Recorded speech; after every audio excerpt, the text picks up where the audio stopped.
تعالیٰ کے لیے اس عمل کو کرے گا، اور یہی اس کی کامیابی ہے، اور کامیابی کی معراج ہے، بلکہ میں کہتا ہوں کہ ہم نیک عمل چھپا کر کریں۔ تو خلاصہ کلام یہ ہے کہ اللہ تعالیٰ ہمیں ملاحظہ فرما رہا ہے، ہمیں وقت یقین رکھنا چاہیے۔ نبی کریم صلی اللہ علیہ وسلم نے یہاں اس کو عبادت کے ساتھ خاص فرمایا کہ یوں عبادت کرنا کہ گویا کہ تم اسے دیکھ رہے ہو، اور اگر تم اسے نہیں دیکھتے تو وہ تو تمہیں دیکھ ہی رہا ہے۔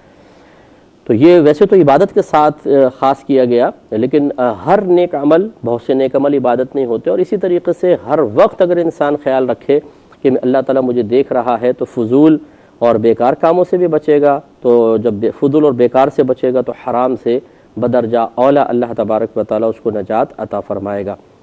تو اب اگر ہم نماز پڑھیں تو کاش ہم کوئی ایک ایسی نماز پڑھنے میں کامیاب ہو جائیں کہ جس میں شروع سے آخر تک، تکبیر سے لے کر سلام تک، بس ہر وقت توجہ یہ ہو کہ اللہ مجھے دیکھ رہا ہے، اللہ مجھے دیکھ رہا ہے، اللہ مجھے دیکھ رہا ہے۔ اگر یہ اس توجہ کے ساتھ ہم نماز ادا کریں، وہ نماز انتہائی قیمتی نماز ہے۔ رحمت کونین صلی اللہ علیہ وسلم نے ارشاد فرمایا، جس نے 2 رکعت نماز اس طرح ادا کی کہ درمیان میں دنیا کا کوئی خیال اپنے دل میں نہیں لایا، تو وہ گناہوں سے ایسا پاک و صاف ہو جائے گا جیسے آج ہی اپنی ماں کے پیٹ سے پیدا ہوا ہے۔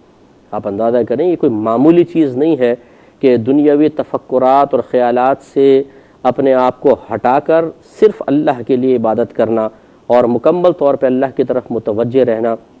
یہ بہت ہی مشکل کام ہے، اور اس میں آدمی کو بہت محنت کرنی پڑتی ہے، اور جتنا نفس پر گراں کوئی بھی عمل گراں ہوگا اتنا ثواب زیادہ ہوگا۔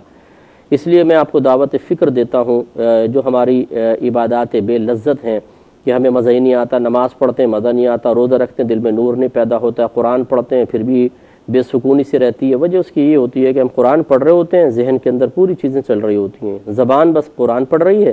اور ذہن کے اندر چل رہا ہے کہ اس سے ملنا ہے، فلاں سے پیمنٹ لینی ہے، یہ ہو گیا مسئلہ، گھر کا مسائل بھی چل رہے ہیں، پھر تھوڑی سی توجہ کرتے ہیں، پھر ایسی ہوتا ہے۔ ایسے جب ہم نماز پڑھتے ہیں، خصوصاً جب جماعت کے ساتھ نماز پڑھتے ہیں، خصوصاً تراویح، تو تراویح میں چونکہ لمبی قرات ہوتی ہے، امام صاحب اپنے لگے ہوئے ہیں، ہم اپنے لگے ہوئے ہیں، خیالات میں گم ہیں۔ اسی طریقے سے تنہا بھی جب پڑھتے ہیں تو اسی لیے ہم بعض اوقات بھولتے ہیں۔ چلے ایک تو ہے نا کہ بڑھاپے کی وجہ سے ہے، قوت حافظہ کی کمی کی وجہ سے ہے، اس کی وجہ سے رکعتیں وغیرہ بھول جاتی ہیں۔ ایک ہے عدم توجہی کی بنا پر کہ ہمارا ذہن کسی اور طرف گیا ہوتا ہے، ہم کچھ اور سوچ رہے ہوتے ہیں، زبان سے الحمد شریف وغیرہ پڑھ رہے ہیں لیکن کسی اور طرف گئے ہوئے ہیں، اس لیے پھر ہمیں رکعتیں بھول جاتی ہیں، رکوع بھول جاتے ہیں، ہم سوچتے ہیں میں کیا پڑھ رہا ہوں، کون سی رکعت چل رہی ہے، کچھ نہیں پتہ چلتا۔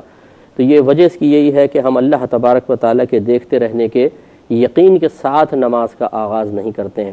تو اب میں آپ کو ایک امتحان دے دیتا ہوں، چلیں آپ 2 رکعت نماز پڑھیں اس طریقے سے کہ جیسے ہی دنیا کا کوئی خیال آنے لگے فوراً اس کو جھٹکیں اور اللہ کی طرف متوجہ ہو جائیں، اور مکمل طور پر یکسوئی سے نماز ادا کریں۔ آپ دیکھیں گے کہ 2 رکعت نماز